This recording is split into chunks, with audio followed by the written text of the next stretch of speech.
कितना गला करोगे उसके बाद पे कर कोई नहीं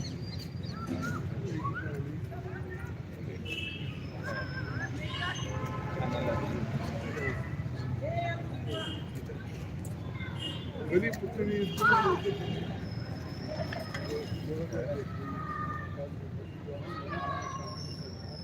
मेरे कितना सोच रहा हूँ कि बात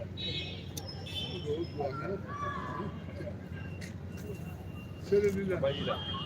40 दिन है और बहुत अच्छा लगा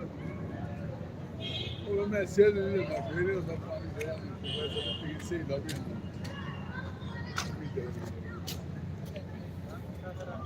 ये कौन सा चैनल है डुगर विरसा डुगर विरसा ऐसे भी मार थोड़ा सा क्या जाओ ना जाओ ना आओ ना इधर आओ ना जाओ कुछ बोलो तो काम होता है बोलना की है बोलना बहुत अच्छा बना गए बहुत आइडिया कारपेंटर है बहुत अच्छा मिस्त्री है प्रोग्राम होना है बोलना जाओ कुछ बोलना ना जाओ साइड बैठे पूरा कर कोई नहीं तुझे कोई करे बोलना पिया करो बड़े तो पता नहीं कोई काम ना कोई नहीं करना तो फिर फाइन गल है कि ਤੁਸੀਂ ਕੋਈ ਕਿਸੇ ਦੇਖੋ ਜੀ ਚਾਰ ਪੈਰ ਖੂਬਸੂਰਤੀ ਅੱਛੀ ਕੋਈ ਮੌਸਮ ਕੋਈ नगरोटा पार्क बारे में ਰੋਟਾ छोड़ो ਪਾਰਕ थोड़ा ਹੈ ਜੀ ਕੀ ਹੈ ਹਰ ਗੱਲ ਇਹਦੀ ਥੋੜੀ ਹਿਸਟਰੀ ਦੱਸ ਦਿਓ हाँ ਥੋੜਾ ਉਹਦੇ ਚ ਕੀ ਹੈ ਜਾਓ